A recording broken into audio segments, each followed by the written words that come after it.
정부가 현행 수도권 4단계, 비수도권 3단계인 거리 두기를 2주 더 연장하기로 했습니다. 4단계 지역의 음식점과 카페 영업시간은 오후 10시에서 9시로 단축되고 오후 6시 이후엔 백신 인센티브가 적용돼 접종 완료자 2명을 포함해 최대 4명까지 모일 수 있습니다. 경기관광공사 사장으로 내정된 황교익 씨가 자진 사퇴해 논란은 일단락됐지만 쿠팡 이천 화재 당일 저녁 이재명 지사가 황교익 TV 먹방을 촬영해 논란이 일고 있습니다. 야권에선 김동연 전 경제부총리가 제3지대에서 대선 출마를 선언했습니다. 지인들에게 자신과 연인 관계인 것을 알렸다는 이유로 여자친구를 폭행한 뒤 119에 거짓 신고를 한 30대 남성이 체포됐습니다. 피해 여성은 한 달 가까이 혼수 상태였다가 최근 숨졌습니다. MBN이 단독 보도합니다. 아프간이 영국에서 해방된 독립기념일에 국민들은 탈레반으로부터의 독립을 외쳤습니다. 여성 무장단체도 등장했는데 탈레반은 시위대에 총격을 가했고 밤 9시 이후 통행 금지령을 내리며 공포정치의 수위를 높이고 있습니다. 국토부가 최대 반값 수준으로 낮아지는 중개수수료 개편안을 확정하고 이르면 10월부터 시행하기로 했습니다. 9억 원짜리 집을 사고 팔 때 수수료는 최고 810만 원에서 450만 원으로 내려갑니다. 오늘 밤부터 제주와 남부지방을 시작으로 일주일 이상 비가 오는 가을 장마가 시작됩니다. 비는 내일 오전 전국으로 확대되는데 남해안은 200mm 이상의 많은 비가 예상돼 피해가 우려됩니다.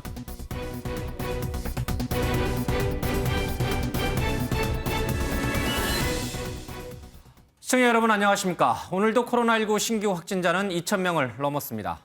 확산세가 계속되면서 현행 거리 두기 단계도 2주 더 연장됐습니다. 수도권 식당과 카페는 밤 9시면 문을 닫고 포장 배달만 허용됩니다. 다만 백신 2차 접종자가 포함되면 오후 6시 이후에도 최대 4명까지 모일 수 있습니다. 강재묵 기자입니다. 현재 수도권 4단계, 비수도권 3단계인 거리 두기 단계가 다음 달 5일까지 2주 더 연장됩니다.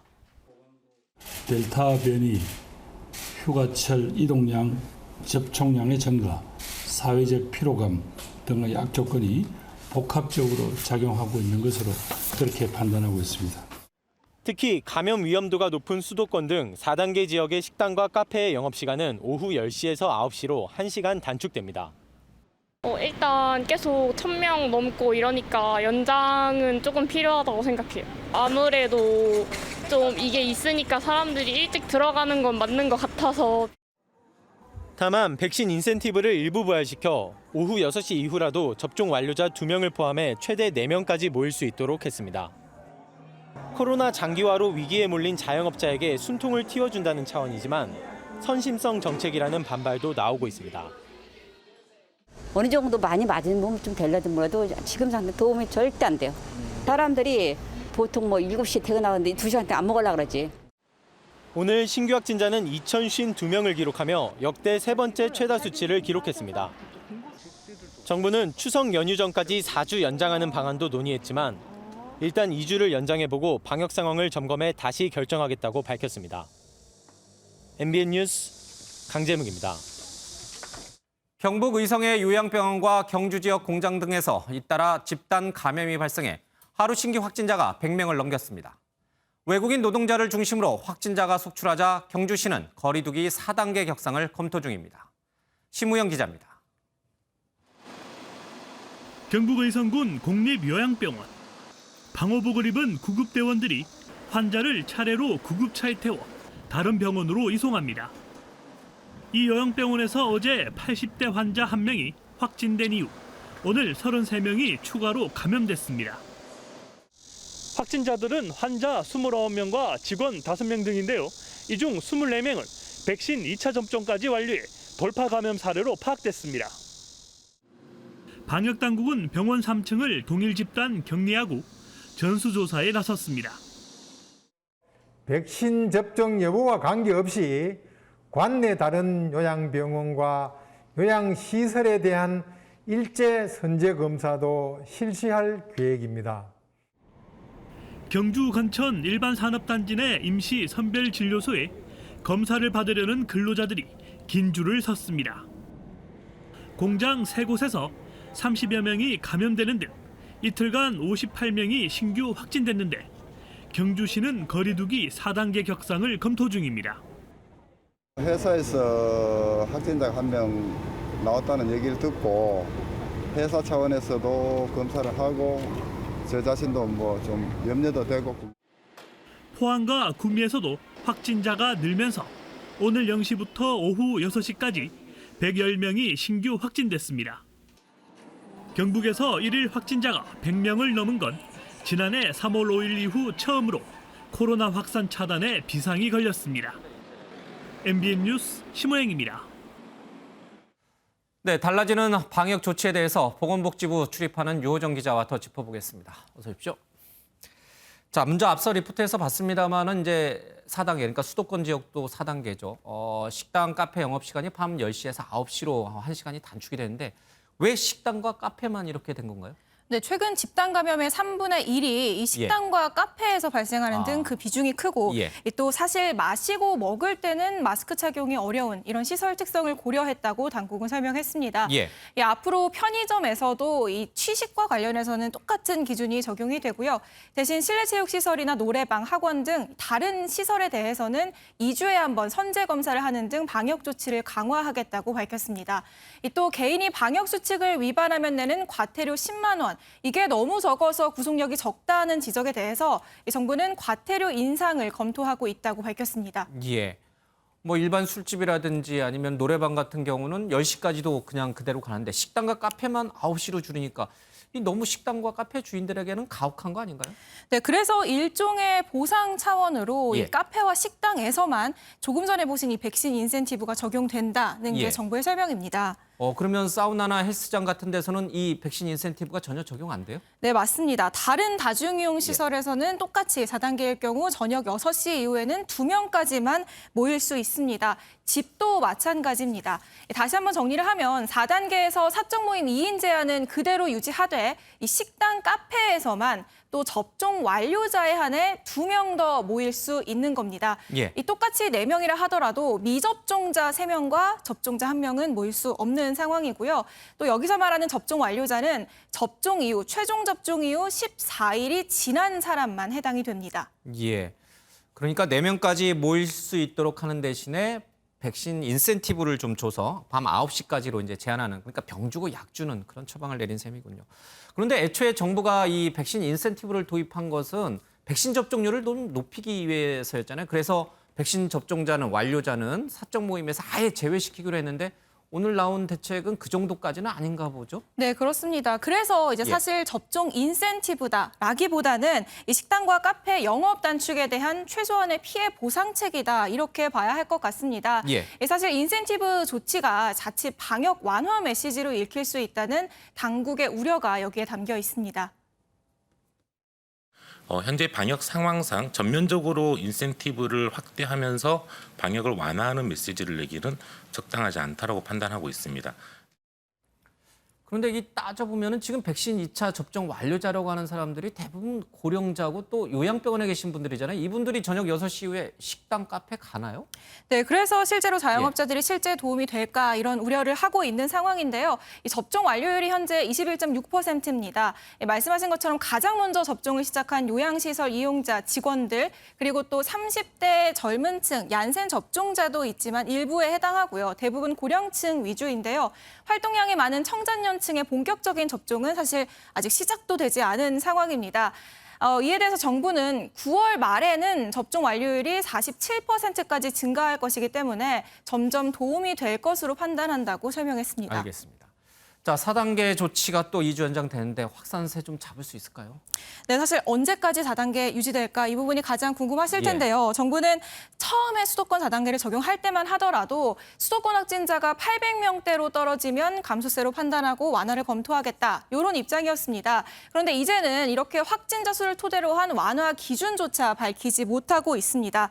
전문가들은 이번 4단계 연장의 목표가 감소세로의 반전이 아닌 급증을 막는 조치다, 이렇게 평가하고 있습니다. 억제하는 수준에서 가면서 그 대신에 백신 접종률을 9월이나 10월까지 끌어올려서 중증자를 막고 확진자가 늘더라도 그런 중증자를 막는 그쪽으로 가는 것 같아요. 전문가 얘기를 들어보니까 이제 확산세를 막는 쪽보다는 위중증이나 사망자를 좀 줄이는 쪽으로 방역의 기본 패러다임이 바뀌어야 된다 이런 생각도 좀 드네요. 네, 그런 얘기가 예. 끊임없이 나오고 있는 상황입니다. 사실 변이로 인해서 국민 100%가 접종을 해도 집단 면역 어렵다 이런 분석이 나오는데 예. 정부도 이를 모르지 않을 겁니다. 실제로 청와대에서도 최근 이 집단 면역 목표 이런 말 대신에 목표 접종률이다 이런 말을 쓰고 있는 상황인데요. 방역 당국은 국민 70% 이상이 1차 접종을 완료하는 9월 말이나 10월 초 이 방역 체계 수정안을 검토할 수 있을 것이다라고 밝혔습니다. 예. 다음 주부터 18세에서 49세 접종이 시작되는데 어떤 백신 맞는지 정해졌습니다. 네, 오늘 발표가 됐습니다. 26일부터 29일까지 맞는 접종자는 화이자 백신을 맞게 됩니다. 그 이후 접종자는 백신 수급 상황에 따라서 순차적으로 안내될 예정입니다. 40대 이하 사전 접종률이 61.3%로 집계가 됐는데요. 당국은 기접종자, 우선 접종자를 포함하면 실제 참여율은 77% 수준이라고 설명했습니다. 예. 오늘 조간신문에 홍콩이 우리나라 백신 접종 증명서를 인정하지 않는다 이런 기사를 봤는데 어떻게 됐나요? 네, 결론부터 말하자면 우리 정부의 강력한 항의로 이 조치는 취소가 됐습니다. 취소됐군요. 예. 네, 정부는 홍콩이 WHO의 과거 기준을 근거로 방침을 정했다가 번복한 것이라고 설명을 했고요. 앞으로도 국내 백신 접종자는 비자 없이 홍콩에 갈 수 있고 다만 원래대로 2주간 격리는 해야 합니다. 예. 잘 들었습니다. 유호정 기자였습니다. 방역 수칙은 아랑곳 않고 버젓이 불법 영업을 일삼는 유흥주점들 연일 적발되고 있는데요. 단속을 피하려는 수법도 날이 갈수록 진화하고 있습니다. 이번엔 벽처럼 비밀 문을 만들고 그 뒤에 밀실까지 만들어서 불법 영업을 한 유흥주점이 적발됐습니다.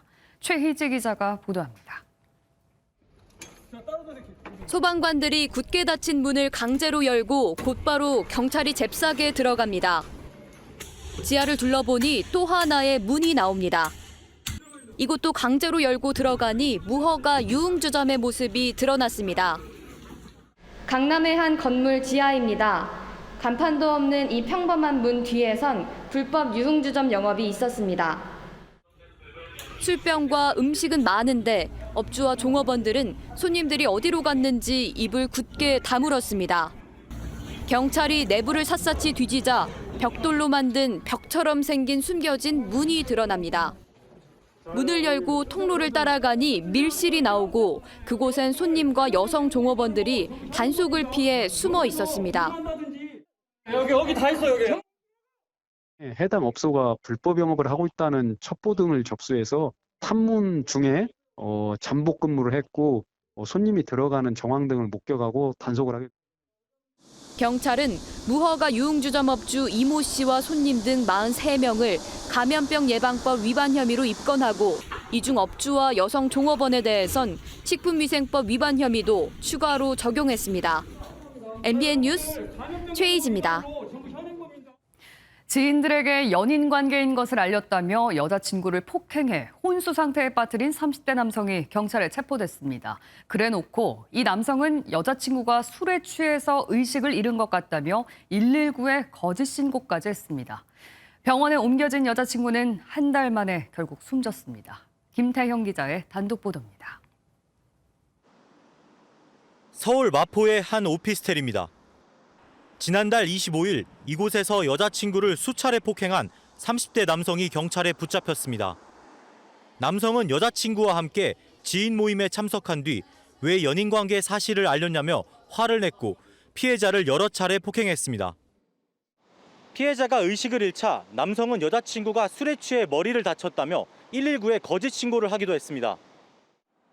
피해자는 곧바로 병원으로 옮겨졌지만 한 달간 혼수 상태로 지내다 결국 지난 17일 숨졌습니다.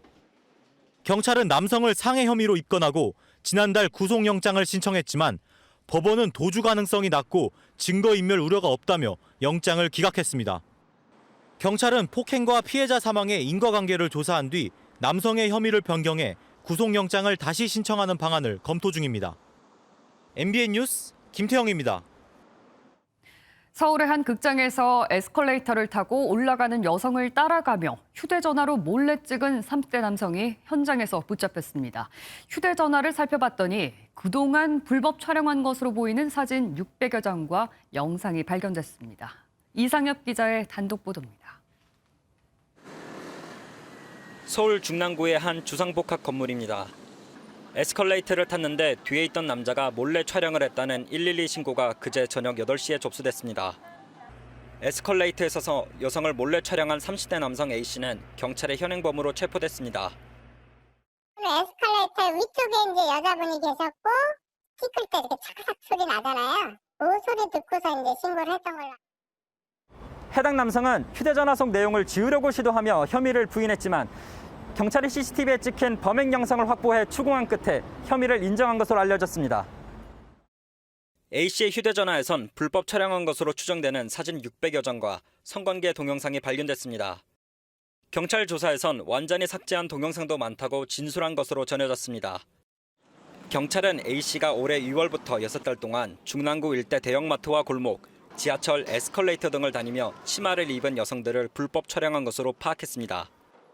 서울 중랑경찰서는 해당 남성을 성폭력처벌법상 카메라 등을 이용한 촬영 위반 혐의로 불구속 입건하고 A씨의 휴대전화를 복구해 피해자가 얼마나 있는지 조사할 방침입니다. MBN 뉴스 이상엽입니다.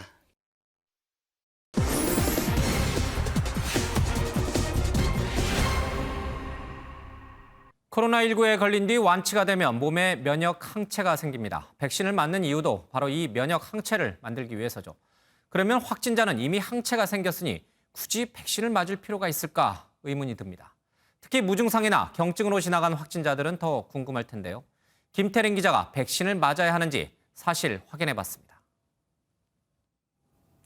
코로나19 확진 판정을 받았지만 특별한 증상이 없는 분들을 무증상 확진자라고 부르죠. 시간이 지나면서 코로나19가 자연 치유됐으니 항체도 생겼을 텐데 굳이 백신 주사를 맞아야 하는지 궁금해하시는 분도 있습니다. 무증상 확진자는 항체가 생겨 정말 백신이 필요 없는지 논문을 확인해봤습니다. 학술지 네이처에 게재된 논문에 따르면 코로나를 가볍게 앓은 사람은 지속적인 항체 면역을 갖게 된다고 나옵니다.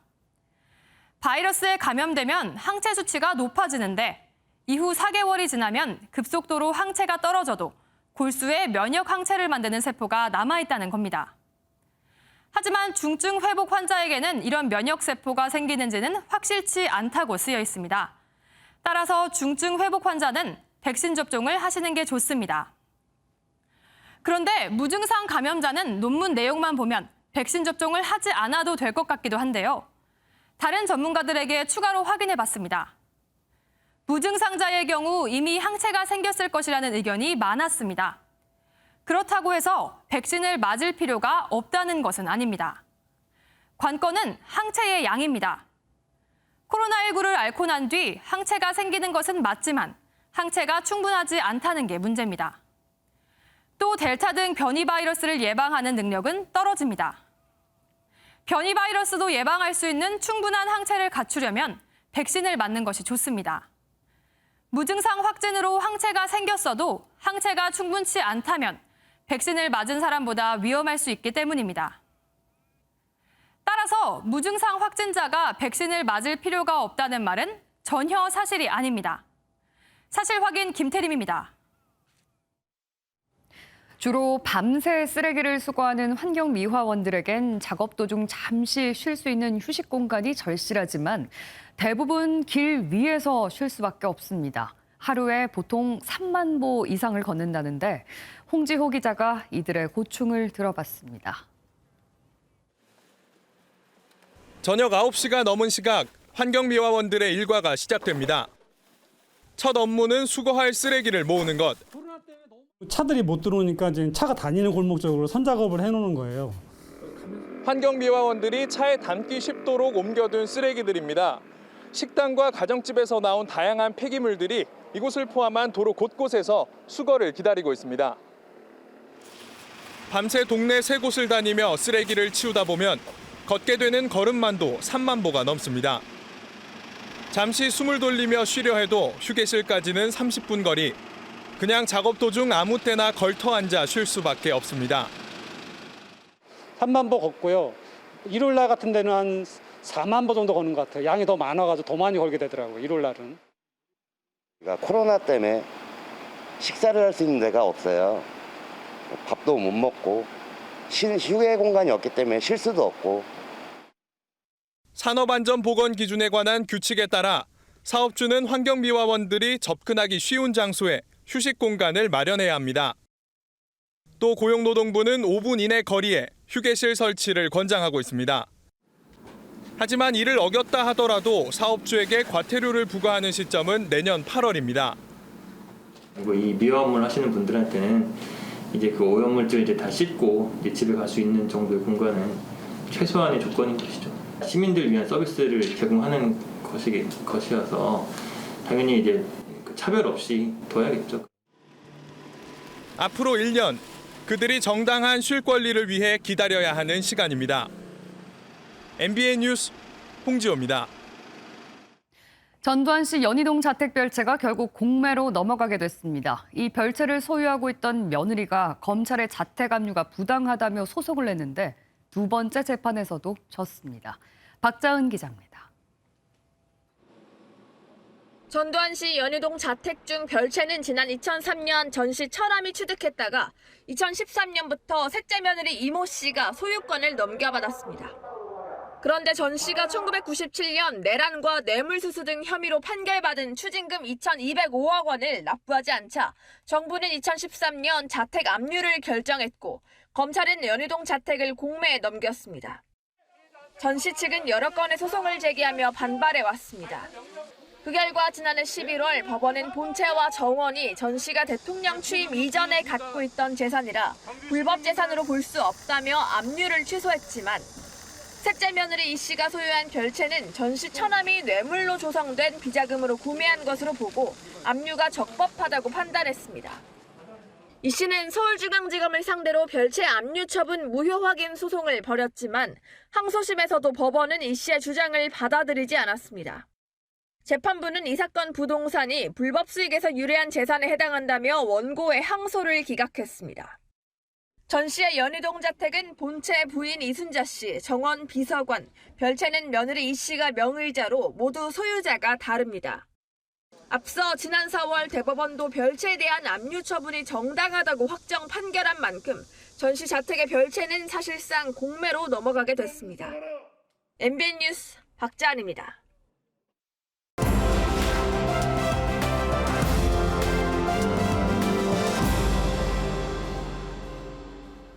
키워드로 살펴보는 픽뉴스 시간입니다. 산업부 길기범 기자와 함께하겠습니다. 어서 오십시오. 자, 첫 번째 키워드는 뭡니까? 네, 첫 번째 키워드는 광란의 댄스 파티입니다. 광란의 댄스 파티. 방역 수칙을 어기고 댄스 파티를 했다 이런 얘기 같아요. 우리나라 얘기예요? 아닙니다. 다행히 우리나라 사례는 아니고 이탈리아에서 벌어진 일입니다. 영상을 보면 드넓은 평야에 캠핑카가 셀 수 없이 주차된 모습을 볼 수 있습니다. 이탈리아 로마에서 북서쪽으로 약 110km 떨어진 메차노 호수 인근이라고 하는데요. 지난 13일부터 약 일주일 동안 야외 댄스 파티가 열렸는데 유럽 각지에서 약 10,000명 이상이 모였다고 합니다. 그냥 평야에서 댄스 파티가 열린 거군요. 네. 어떤 파티였습니까? 이른바 레이브 파티라고 하는데요. 젊은 사람들이 농장 등에 버려진 창고나 천막에서 클럽 음악을 틀어놓고 밤새 춤을 추는 파티를 일컫는다고 합니다. 그런데 이 레이브 파티에서는 대부분 마약이나 과도한 음주가 동반되면서 문제도 많이 발생한다는데요.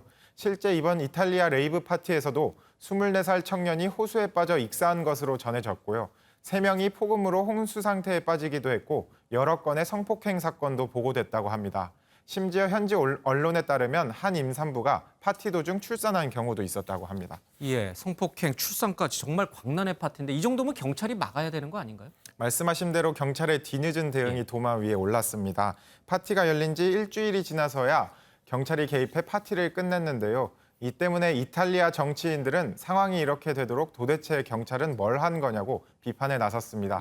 하지만 경찰은 파티에 강제 개입하면 파티 참가자들과 물리적 충돌이 발생할 수 있고 피해가 더 커질 수 있어 우선 상황을 지켜보는 쪽을 택했다고 해명했습니다. 좀 궁색한 해명인 것 같습니다. 다음 키워드는 뭡니까? 네, 두 번째 키워드는 피자 배달 드론입니다. 드론으로 피자를 배달한다. 이제 드론 시대가 열린 거예요? 맞습니다. 이제 세종시에서 처음으로 상용화될 예정인데요. 국토교통부와 드론업체, 피자업체가 협업해 모레부터 약 2달 동안 드론으로 피자 배달을 한다고 합니다.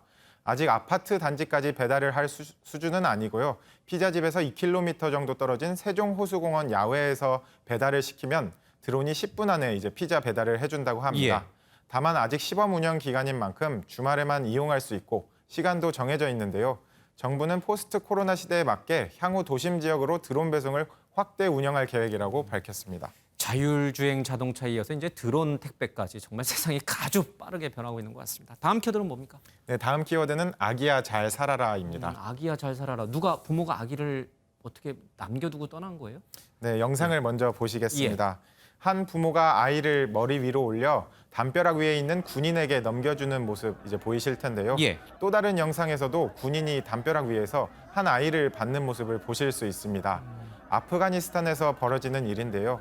아프간을 탈출하려고 카불 공항에 모였지만 쉽지 않자 아이 부모가 아이라도 살리려고 아기를 미군에 넘기고 있다고 합니다.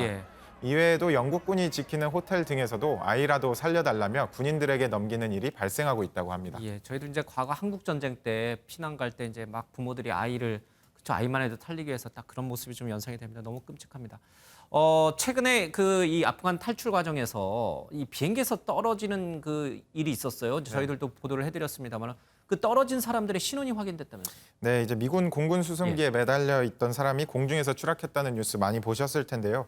당시 떨어진 두 사람이 형제 사이인 것으로 보인다는 보도가 나왔습니다. 두 형제의 나이는 17살, 16살로 알려졌는데 이 형제는 카불 시장에서 과일을 팔고 쓰레기를 주우며 어머니를 봉양해온 것으로 알려져 안타까움을 더욱 자아내고 있습니다.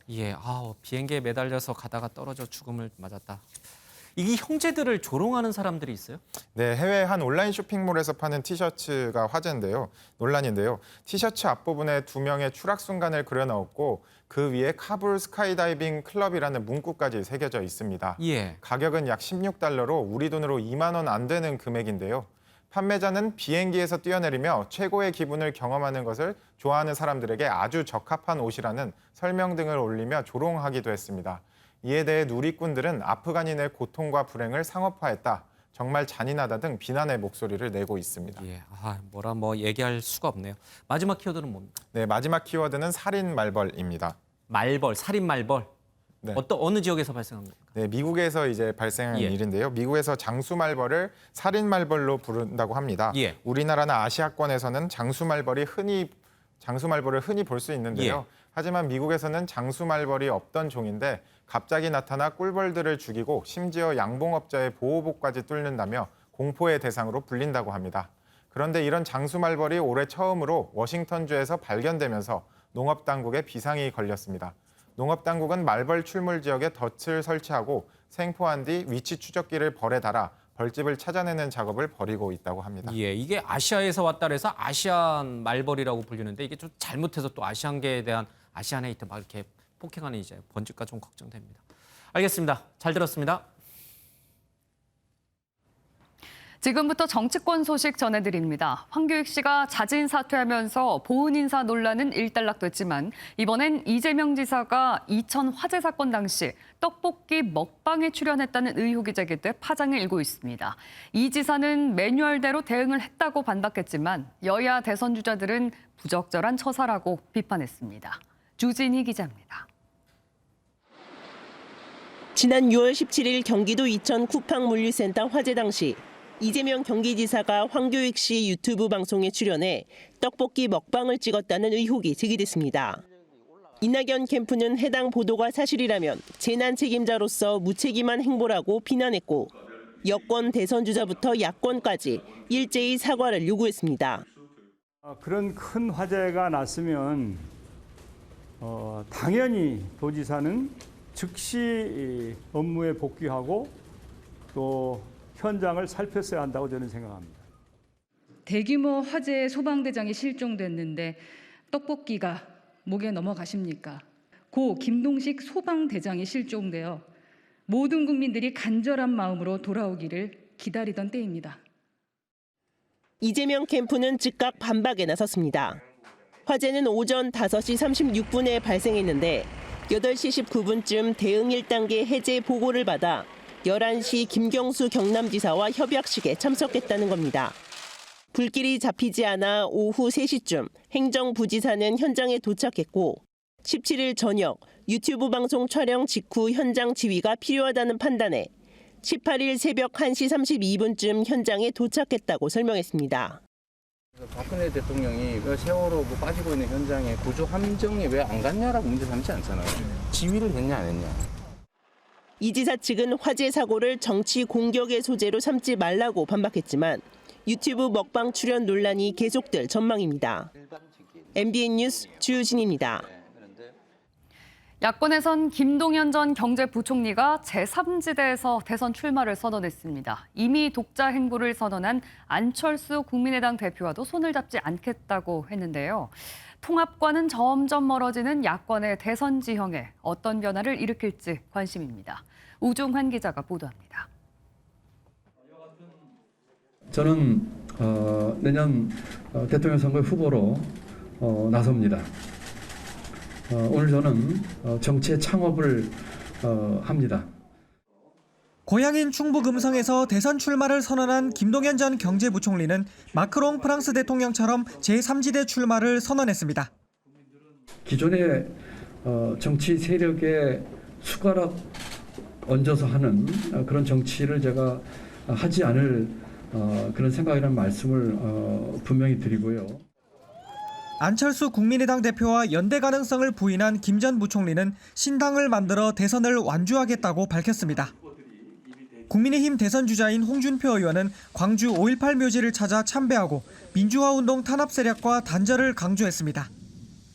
김영삼 대통령께서 5.18 특별법을 만들고 그리고 그 당시에 전노구택타를 단죄를 하고 한편 오는 25일 치러지는 국민의힘 비전 발표회에는 윤석열 전 검찰총장을 비롯해 후보 13명 전원이 참석하기로 결정했습니다. 윤 전 총장 측은 이번 발표에는 전례가 없지만 당의 화합을 통해 정권 교체를 이뤄내라는 국민의 목소리를 받들어 참석한다고 밝혔습니다. 비전 발표회는 비대면 방식으로 예비 후보자들이 7분 동안 자유롭게 정견을 발표하며 당 유튜브 채널을 통해 생중계됩니다. MBN 뉴스 우종환입니다. 여당이 밀어붙인 언론중재법 개정안을 두고 정치권에서 후폭풍이 거셉니다. 외신들마저 우려를 표하는 가운데 민주당은 국민을 보호하는 법이다, 국민의힘은 권력 옹호법이다 맞섰습니다. 원중희 기자입니다. 더불어민주당은 언론중재법 강행 처리에 대한 비판이 쇄도하자 가짜뉴스로부터 국민을 보호하는 법이라고 입을 모았습니다. 이 과정에서 송영길 대표는 야당은 평생 야당만 할 거냐며 강행 처리를 시사했습니다. 가짜 조작 뉴스에 대한 국민 피해 구제법이 어제 통과된 것입니다. 야당은 무턱대고 반대할 것이 아니라 평생 야당만 할 생각인가요? 양준우 국민의힘 대변인은 송 대표의 발언은 언론 재갈법이 집권 세력 수호를 위한 방패였다는 사실을 자인한 것이라고 비판했습니다. 국민의힘은 청와대와 민주당이 마치 탈레반처럼 점령군이 되었다고 비판했습니다. 저와 우리 당은 자유가 박탈된 탈레반 국가에서 살기보다는 목숨을 걸고 싸워서 자유를 찾는 길을 택할 것입니다. 민주당 대선 후보인 박용진 의원이 개혁의 부메랑이 될 수 있다고 우려한 가운데 국내에서 활동하는 외신 기자들 모임인 서울 외신기자클럽은 민주사회의 기본권을 제약할 수 있는 논란의 소지가 큰 법안이라며 소탐대실로 이어지지 않을까 우려한다고 밝혔습니다. 한국기자협회 등 언론 7개 단체는 언론중재법 25일 본회의 처리를 즉각 중단하라고 요구하고 필요할 경우 헌법재판소에 위헌 소송을 내는 등 모든 법적 수단을 동원해 저지하겠다고 밝혔습니다. MBN 뉴스 원중입니다. 여야가 한 목소리를 낸 곳도 있었습니다. 최근 발생한 해군 성추행 피해 중사 사망 사건과 관련해 피해자를 투명인간 취급하는 등 2차 가해가 있었던 것으로 확인됐습니다. 여야 할 것 없이 서욱 국방장관의 책임론이 불거졌습니다. 노태현 기자입니다. 국회 국방위원회에서는 성추행을 당한 뒤 지난 12일 스스로 목숨을 끊은 해군 중사와 관련해 구체적인 피해 내용이 처음 공개됐습니다. 가해자가 손금을 봐준다며 손을 만지고 팔로 목 부위를 감싸는 일명 헤드락을 하는 추행을 한 건데 이후 가해자는 상부의 경고를 받고도 피해자를 투명인간 취급하는 등 2차 가해까지 했던 것으로 드러났습니다. 더 중요한 것이 2차 가해를 막는 일인데 매뉴얼을 교육시키시면서 형식적이고 문건에 의해서 일방적으로 전달. 해군이 그동안 8월 초라고 발표했던 사건 정식 보고 시점도 논란이 됐습니다. 야당이 7월에 이미 사건이 보고됐는데도 해군이 진실을 밝히지 않는다고 비판한 건데 해군 측은 강하게 부인했습니다. 7월경 이함대 소속 성고충 전문 상담관이 도서지역 순회 상담했을 때 이 강제 성추행 사건을 인지를 하고 상부에 보고했다. 이렇게 제가 정보를 수집했는데 7월 달에는 상담이 이루어지지 않았습니다, 의원님. 여야가 한 목소리로 비슷한 사건이 있었음에도 사건을 재발시켰다며 서욱 장관은 보고만 받느냐고 질타한 가운데 서 장관은 경질 요구에 대해 군은 국방부 장관이 말단 조직까지 지휘하는 그런 체계는 아니라고 밝혔습니다. MBN 뉴스 노태현입니다. 이슬람 무장조직 탈레반이 장악한 아프가니스탄에선 혼란이 거듭되고 있습니다. 19일 독립기념일을 맞아 아프간 국기를 앞세운 탈레반 반대 시위가 전역에서 벌어졌고 탈레반은 이들을 향해 총격과 구타는 물론 밤 9시 이후 통행 금지령까지 내렸습니다. 보도에 신혜진 기자입니다. 총을 든 탈레반 대원이 아프간 국기를 몸에 두른 남성에게 달려갑니다. 다짜고짜 국기를 빼앗더니 남성에게 주먹을 휘두릅니다. 아프간기를 차에 걸어둔 남성은 강제로 끌려갑니다. 주민들은 도심 광장 국기 개양대에 올라 탈레반 깃발을 끌어내리고 아프간 국기를 다시 달았습니다. 지난 1919년 영국으로부터의 독립을 기념하는 이번 국경일에 아프간 국민은 탈레반에서의 독립을 외쳤습니다.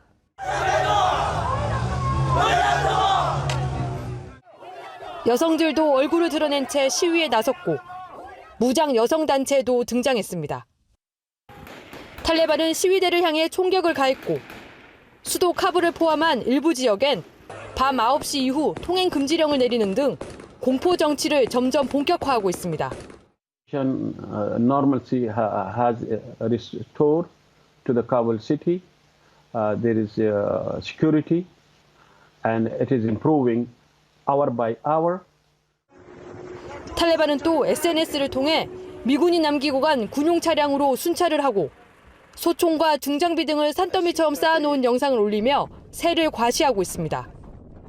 이런 가운데 한 달 전쯤 이미 아프간의 이른 함락에 대한 경고가 미 국무부 내에서 나왔던 것으로 알려져 바이든 행정부의 아프간 정책을 둘러싼 비판이 더욱 거세질 전망입니다. MBN 뉴스 신혜진입니다.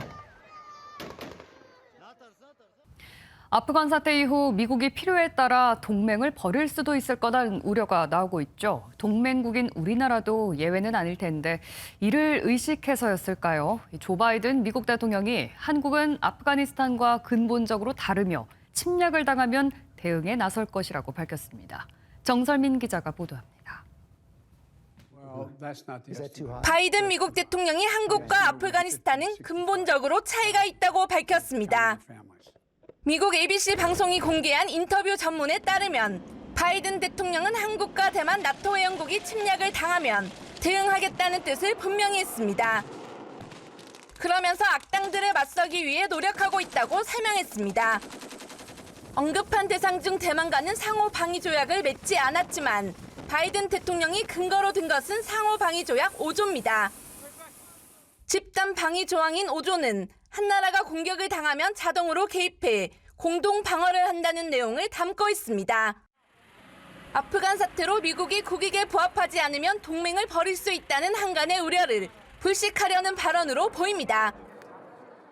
It is safe to say that this administration has prioritized our system of alliances and partnerships in profound ways, and we've done that.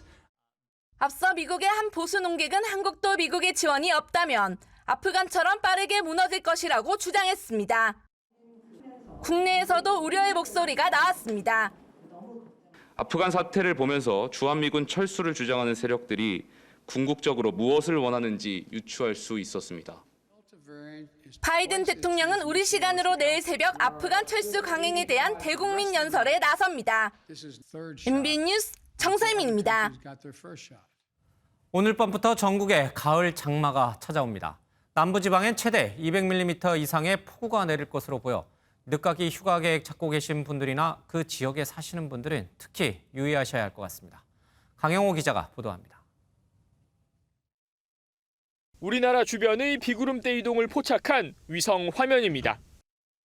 남해 먼바다에 형성된 기다란 비구름대가 일본 규슈 지방까지 뻗어 있습니다. 가을 장마를 불러온 정체전선입니다. 앞서 가을 장마의 영향으로 일본과 중국엔 한 주간 최대 1000mm의 기록적 폭우가 내리기도 했습니다. 내일부터 우리나라도 정체전선의 영향권에 접어듭니다. 여름철 북태평양 고기압이 확장했던 자리에 북쪽의 찬 공기가 남하하며 형성된 정체전선은 남부지방을 중심으로 많은 비를 뿌릴 것으로 보입니다. 여기에 산둥반도에서 유입된 저기압의 영향까지 더해져 강수구역은 중부지방까지 확대될 전망입니다. 비는 오늘 밤 제주와 남부지방부터 내리기 시작해 내일까지 제주 산지와 남부지방엔 최대 200mm가 넘는 폭우가 내릴 것으로 보입니다. 제주도와 남해안, 지리산 부근을 중심으로 천둥, 번개를 동반한 매우 강하고 많은 비가 오겠으며 호우특보가 발표될 가능성이 있습니다. 서해안과 제주 산지는 최대 순간 풍속이 시속 70km가 넘는 강풍까지 불 수 있어 주의가 필요합니다. 이번 비는 내일 밤 대부분 그치겠지만 월요일부터 다시 내리기 시작해 남부지방의 경우 다음 주 내내 지속될 전망입니다. MBN 뉴스 강영호입니다. 소 한 마리가 내뿜는 탄소 배출이 소형차 한 대와 맞먹는 수준이라는 사실 알고 계셨습니까? 기후변화의 주범 중 하나로 육식으로 인한 탄소 배출이 꼽히는데 이런 인식 탓인지 식물성 단백질의 대체육을 찾는 사람들이 늘고 있습니다. 심가현 기자입니다. 소가 방귀를 뀌자 뿜어져 나온 가스가 호스를 통해 기다란 통으로 옮겨집니다. 소가 내뿜은 건 메탄가스. 이산화탄소보다 지구온난화의 23배나 치명적입니다.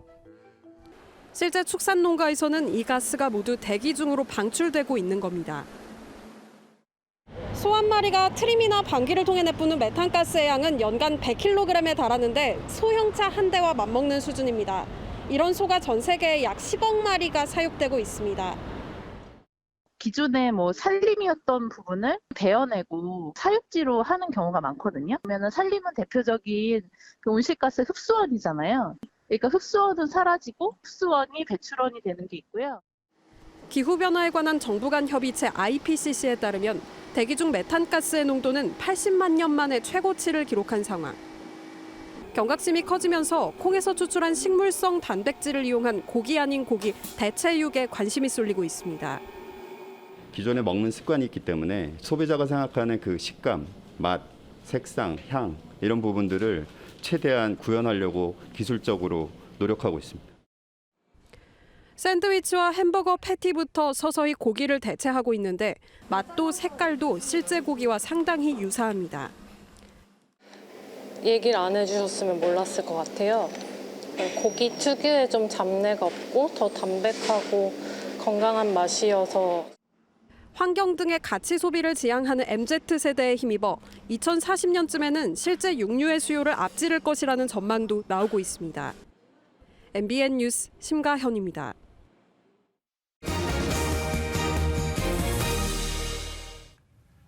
집값이 껑충 뛰면서 복비라 불리는 부동산 중개 수수료도 1,000만 원이 넘는 경우가 허다해지고 있죠. 정부가 오늘 최종 개편안을 내놨습니다. 이르면 10월부터 최대 반값 수준으로 낮아집니다. 일부 구간은 중개업계의 의견을 반영해서 유력안보다 요율을 다소 높였는데 소비자와 중개사 모두 불만족스럽다는 반응이 나오고 있습니다. 김경기 기자입니다. 국토교통부가 지난 화요일 토론회에서 제시한 중개수수료 개편안은 모두 3가지입니다. 이 중 소비자와 중개업계의 의견을 절충한 두 번째 안이 유력안이었는데 정부는 이 안을 개편안으로 확정했습니다. 최종안에 따르면 매매는 6억, 임대차는 3억 원부터 부동산 복비가 줄어듭니다. 특히 고가주택일수록 많이 감소해 9억 원짜리 집을 사고 팔 경우 최고 810만 원에서 450만 원으로 44.5% 낮아집니다. 국토부는 다만 중개사들의 반발을 의식해 보증금 6억에서 9억 원 사이 전월세는 유력안에서 제시했던 0.3%에서 0.4%로 소폭 올렸습니다. 이에 따라 거래액 6억에서 9억 원 구간은 매매와 임대차 모두 0.4%가 적용됩니다.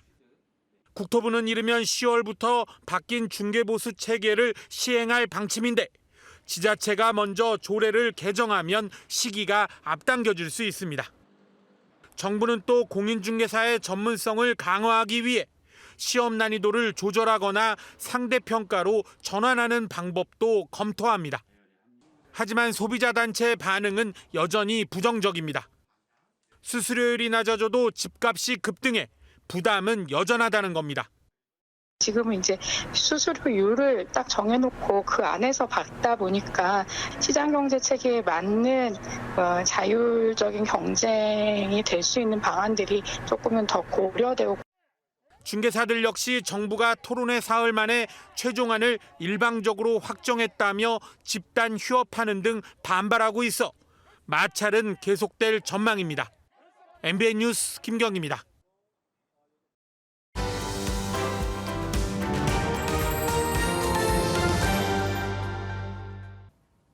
쓰레기 분리수거하다 보면 제일 많이 나오는 게 바로 플라스틱이 아닐까 싶은데요. 환경 보호를 위해서 작은 플라스틱도 재활용으로 분류하는 경우가 있는데 정작 재활용이 쉽지 않다고 합니다. 연중기획 탄소 제로 이병주 기자가 전해드립니다. 사무실이나 집에서 간단히 내려 먹을 수 있는 캡슐 커피입니다. 찾는 소비자가 늘면서 관련 시장도 2년 만에 2배 가까이 커졌습니다. 다 마신 캡슐은 대부분 쓰레기통에 버려집니다. 커피가 묻었고 이물질 이런 게 있으니까 당연히 그냥 버려질 거다 이렇게 생각을 했던 것 같아요. 소비자원이 국내에서 많이 팔리는 캡슐 커피 21종을 조사한 결과 모두 재활용이 가능한 재질이었지만 소비자 절반가량은 일반 쓰레기로 버리고 있었습니다. 하지만 환경보호에 동참하기 위해 일일이 캡슐을 분리해 씻어 분리배출하는 소비자도 적지 않습니다.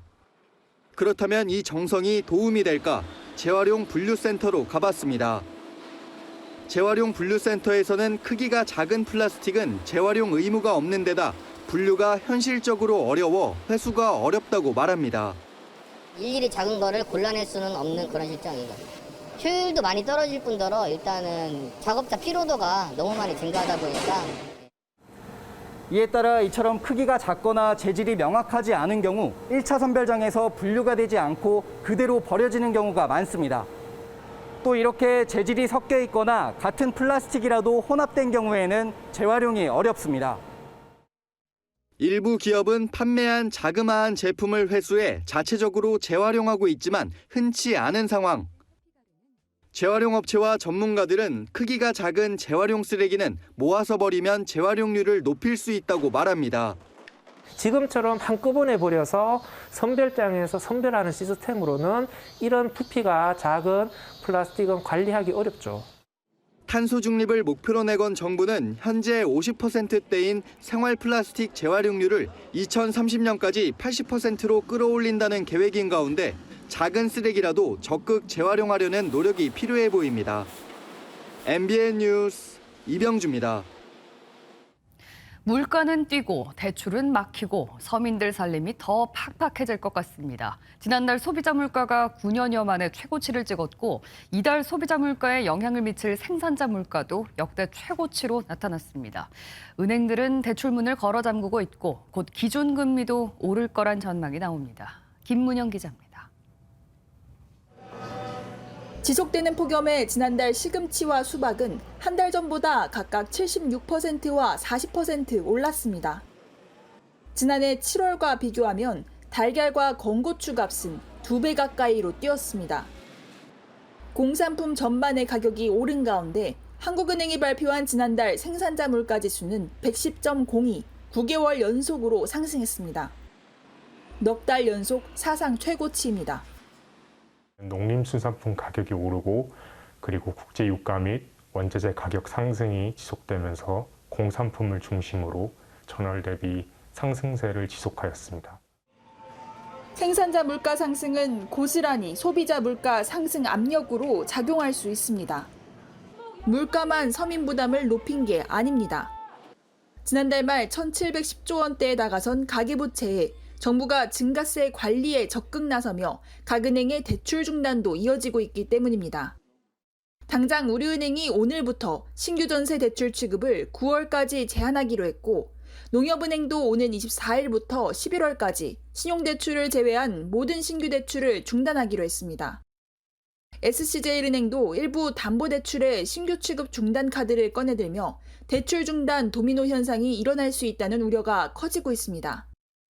가파른 인플레이션 압력과 가계대출 증가세 속에 한국은행이 이르면 다음 주 기준금리를 인상할 가능성도 점차 높아지면서 대출이 필요한 서민들의 살림은 더 팍팍해질 것으로 보입니다. MBN 뉴스 김문효입니다. 대한적십자사와 MBN이 코로나 극복을 위한 대한민국 식사하셨습니까? 모금 캠페인을 11주 동안 진행하기로 협약을 맺었습니다.